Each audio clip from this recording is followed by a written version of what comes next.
नमस्कार दोस्तों, स्वागत है एक बार फिर से आप सभी का हमारे YouTube चैनल अद्भुत गाथा पर।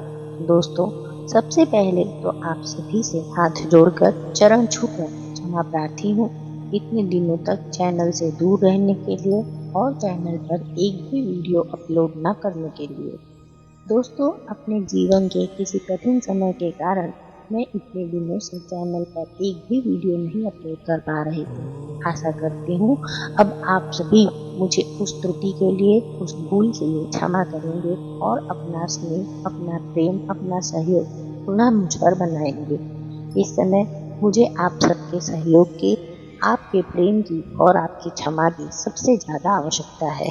दोस्तों, मैं आप सभी से वादा करती हूँ कि आगे से मैं हर रोज आपके लिए एक वीडियो अवश्य अपलोड किया करूँगी। इस समय मुझे और मेरे इस चैनल को अर्थात आपके अपने इस चैनल को आपके सहयोग की बहुत अधिक आवश्यकता है। आशा करती हूँ आप इस चीज़ में मेरी सहायता करेंगे और मुझे मेरी त्रुटि सुधारने का एक मौका अवश्य देंगे।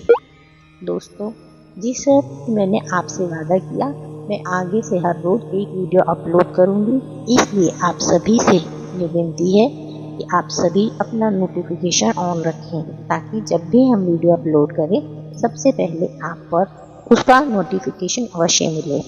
तो दोस्तों, अब और अधिक बातें न करते हुए आज की इस पावन तिथि की कथा को हम प्रारंभ करते हैं।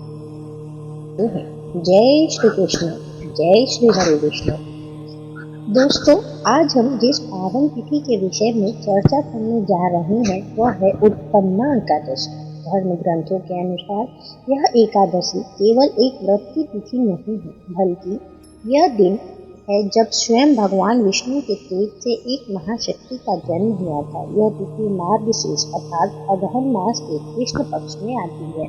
मार्गशीर्ष को स्वयं भगवान श्री कृष्ण ने गीता में मासों में मोक्ष मार्गशीर्ष कहकर इसकी महत्ता बताई है। सनातन धर्म में एकादशी तिथि का विशेष महत्व है जो भगवान विष्णु को समर्पित है। इन सभी एकादशियों में मार्गशीर्ष अर्थात अगहन मास के कृष्ण पक्ष में आने वाली उत्पन्ना एकादशी का बहुत महत्व है। इसका शाब्दिक अर्थ है जन्म या उत्पत्ति। यह वह पावन तिथि है जिस दिन माता एकादशी का जन्म हुआ था। पौराणिक कथा के अनुसार भगवान विष्णु ने अपने शरीर से एक दिव्य शक्ति को उत्पन्न किया था, जिन्होंने मूर नामक भयंकर राक्षस का वध करके भगवान की रक्षा की थी। यह दिव्य शक्ति ही बाद में एकादशी देवी कहलाई। धार्मिक मान्यता अनुसार इस एकादशी के दिन त्रिस्पर्धा यानी जिसमें एकादशी, द्वादशी और त्रयोदशी तिथि भी हो, वह बड़ी शुभ मानी जाती है। उत्पन्ना एकादशी का व्रत हिंदू धर्म में बहुत ही महत्वपूर्ण माना जाता है। यह सभी 24 एकादशियों में पहली मानी जाती है क्योंकि इसी तिथि पर एकादशी देवी का जन्म हुआ था। इस दिन से ही वर्ष भर के एकादशी व्रत रखने की शुरुआत की जाती है। ऐसा माना जाता है कि जो भक्त इस दिन के एकादशी व्रत का संकल्प लेता है उसे जीवन के सभी पापों से मुक्ति मिलती है और अंत में वह मोक्ष को प्राप्त करता है। यहाँ उत्पन्ना एकादशी 2025 की तिथि और इसका महत्व पाठकों की सुविधा हेतु बताया जा रहा है। दोस्तों, आइए अब जानते हैं कि उत्पन्ना एकादशी 2025 में कब है। उत्पन्ना एकादशी का व्रत हर साल मार्गशीर्ष अर्थात अगहन महीने के कृष्ण पक्ष की एकादशी तिथि को रखा जाता है। उदया तिथि के अनुसार इस बार 15 नवंबर 2025 को उत्पन्ना एकादशी मनाई जाएगी। उत्पन्ना एकादशी का शुभ समय और मुहूर्त शनिवार 15 नवंबर 2025 को है। एकादशी तिथि प्रारंभ होगी 15 नवंबर 2025 को देर रात 12:49 से तथा इसकी समापन होगा 16 नवंबर 2025 को देर रात 2:37 पर। व्रत पारण के समय की अगर बात करें, पारण अर्थात जब आप व्रत तोड़ते हैं या व्रत खोलते हैं तो उसका समय होगा 16 नवंबर 2025 को दोपहर 1:10 से 3:18 तक। दोस्तों, अगर उत्पन्ना एकादशी के धार्मिक महत्व के विषय में चर्चा करें तो यह बहुत ही जानकारी पूर्वक विषय होगा। हिंदू धर्म शास्त्रों के अनुसार यह एकादशी भगवान विष्णु और उनके शरीर से उत्पन्न हुई देवी एकादशी को समर्पित है। इसका विशेष महत्व इसलिए है क्योंकि यह देवी स्वयं भगवान विष्णु के शरीर से उत्पन्न हुई है। इस व्रत को करने से व्यक्ति के जन्म जन्मांतर के सभी पाप नष्ट हो जाते हैं। स्वयं भगवान श्री कृष्ण ने एकादशी व्रत को सबसे उत्तम बताया है। यह व्रत समस्त पापों को नाश करके अंत में मोक्ष की प्राप्ति कराता है। इस संबंध में ऐसा माना जाता है कि उत्पन्ना एकादशी का व्रत करने से मनुष्य को हजारों यज्ञों के बराबर और सहस्त्र गोदान के बराबर पुण्य का फल प्राप्त होता है। इस दिन व्रत रखने और विधि विधान से भगवान विष्णु और माता लक्ष्मी की पूजा करने से भक्तों के जीवन में सुख, शांति और समृद्धि आती है तथा उन्हें किसी प्रकार के कष्ट का सामना नहीं करना पड़ता। एकादशी देवी की उत्पत्ति के विषय में जाने तो पौराणिक कथा के अनुसार इस दिन भगवान विष्णु के शरीर से एक देवी यानी एकादशी देवी का जन्म हुआ था। उन्होंने मूर नामक भयंकर राक्षस का वध किया था, जिसने भगवान विष्णु को योग निद्रा में रहते हुए मारना चाहा था। इससे प्रसन्न होकर भगवान विष्णु ने देवी को वरदान दिया था कि आज से यह तिथि उत्पन्ना एकादशी के नाम से जानी जाएगी और जो भी इस दिन व्रत करेगा उसे पुण्य फल प्राप्त होगा। आज के दिन इस देवी उत्पन्ना एकादशी अर्थात उत्पन्ना एकादशी की कथा सुनना बहुत ही सौभाग्यशाली होता है। जिस भी श्रोतागण ने यह व्रत रखा हो या ना भी रखा हो, उसे इस कथा का अवश्य श्रवण करना चाहिए। जिस श्रोतागण ने व्रत रखा हो, ऐसी मान्यता है कि बिना कथा का श्रवण किए व्रत की पूर्णाहुति नहीं होती। इसलिए आप सभी इस कथा को बहुत ही ध्यान से एवं भावपूर्ण श्रद्धा पूर्वक श्रवण कीजिए। आइए एक बार श्री हरि के चरणों में नमस्कार करते हुए कथा प्रारंभ करते हैं। उत्पन्ना या वैतरणी एकादशी के इस कथा के अनुसार सतयुग में मूर नामक दैत्य उत्पन्न हुआ। वह बड़ा बलवान और भयानक था।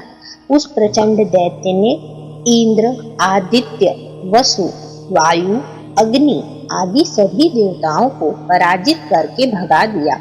तब इंद्र सहित सभी देवताओं ने भयभीत होकर भगवान शिव से सारा वृत्तांत कहा और कहा, हे कैलाशपति, मूर दैत्य से भयभीत होकर सब देवता मृत्यु लोक में फिर रहे हैं। इस पर भगवान शिव ने कहा, हे देवताओं, तीनों लोकों के स्वामी, भक्तों के दुखों का नाश करने वाले भगवान श्री हरि विष्णु की शरण में जाओ। वे ही तुम्हारे दुखों को दूर कर सकते हैं। शिव जी के मुख से ऐसे वचन सुनकर सभी देवता क्षीर सागर में पहुंचे।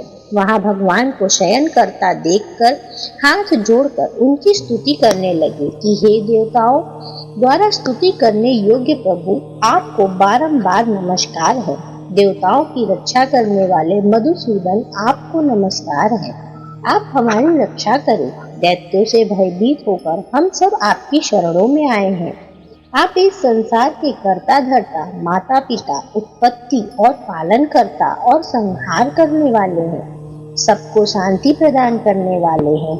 आकाश और पाताल भी आप ही हैं। सबके पितामह ब्रह्मा, सूर्य, चंद्र, अग्नि, सामग्री, होम, आहुति, मंत्र, तंत्र, जप, यजमान, यज्ञ, कर्म, कर्ता, भोक्ता सब आप ही हैं। आप सर्वव्यापक हैं।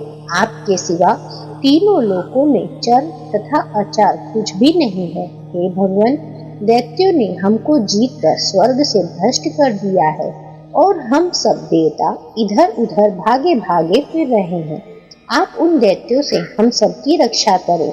इंद्र के ऐसे वचन सुनकर भगवान विष्णु कहने लगे कि हे इंद्र, ऐसा मायावी दैत्य कौन है जिसने सब देवताओं को जीत लिया? उसका नाम क्या है? उसमें कितना बल है और किसके आश्रय में, तथा उसका स्थान कहाँ है? यह सब मुझसे कहो। भगवान के ऐसे वचन सुनकर इंद्र बोले, हे भगवान, प्राचीन समय में एक नाड़ी जंग नामक राक्षस था। उसके महापराक्रमी और लोक विख्यात मूर नाम का एक पुत्र हुआ। उसकी चंद्रावती नाम की नगरी है। उसी ने सब देवताओं को स्वर्ग से निकालकर वहां अपना अधिकार जमा लिया है। उसने इंद्र, अग्नि, वरुण, यम, वायु, ईश, चंद्रमा, नेत्रिक आदि सबके स्थान पर अधिकार कर लिया है। सूर्य पर अधिकार कर लिया है। सूर्य बनकर स्वयं ही प्रकाश करता है, स्वयं ही मेघ बन बैठा है और सबसे अजेय है। हे असुर निकंदन, उस दुष्ट को मारकर देवताओं को अजय बनाइए। यह वचन सुनकर भगवान ने कहा, हे देवताओं, मैं शीघ्र ही उसका संहार करूंगा। तुम चंद्रावती नगर जाओ। इस प्रकार कहकर भगवान सहित सभी देवताओं ने चंद्रवती नगरी की ओर प्रस्थान किया। उस समय दैत्य मूर सेना सहित युद्ध भूमि में गरज रहा था। उसकी भयानक गर्जना सुनकर सभी देवता भय के मारे चारों दिशाओं में भागने लगे। जब स्वयं भगवान रणभूमि में आए तो दैत्य उन पर भी अस्त्र शस्त्र आयुध लेकर दौड़ पड़ा। भगवान ने उन्हें सर्प के समान अपने बाणों से बीन डाला। बहुत से दैत्य मारे गए, केवल मूर बचा रहा। वह अविचल भाव से भगवान के साथ युद्ध करता रहा। भगवान जो भी तीक्ष्ण बाण चलाते वह उसके लिए पुष्प सिद्ध हो जाता। उसका शरीर छिन्न भिन्न हो गया, किंतु वह लगातार युद्ध करता रहा। दोनों के बीच मल्ल युद्ध भी हुआ। 10,000 वर्षों तक उनका युद्ध चलता रहा, किंतु मूर नहीं मारा गया। भगवान थककर बद्रिका धाम चले गए। वहां हेमवती नामक सुंदर गुफा थी। उसमें विश्राम करने के लिए भगवान उसके अंदर प्रवेश कर गए। यह गुफा 12 योजन लंबी थी और उसका एक ही द्वार था। विष्णु भगवान वहां योग निद्रा की गोद में सो गए। मूर भी पीछे पीछे आ गया और भगवान को सोया देखकर मारने को उद्यत हुआ। तभी भगवान के शरीर से उज्जवल कांतिमय रूप वाली देवी प्रकट हुई। देवी ने राक्षस मूर को ललकारा, युद्ध किया और उसे तत्काल मौत के घाट उतार दिया। श्री हरि जब योग निद्रा की गोद से उठे तो सब बातों को जानकर उस देवी से कहा कि आपका जन्म एकादशी के दिन हुआ है, अतः आप उत्पन्ना एकादशी के नाम से पूजित होगी। जो भी मेरे भक्त हैं वे आपके भी भक्त होंगे। भक्तजनों, यह कथा हमें बताती है कि धर्म की रक्षा के लिए भगवान की शक्ति किसी भी रूप में प्रकट हो सकती है। तो यह थी उत्पन्ना एकादशी की पावन पतित कथा। भक्तजनों, इस कथा का आध्यात्मिक अर्थ भी बहुत गहरा है। मूल राक्षस हमारे मन में बैठी आलस्य, अज्ञान, काम, क्रोध और मोह रूपी नकारात्मक शक्तियों का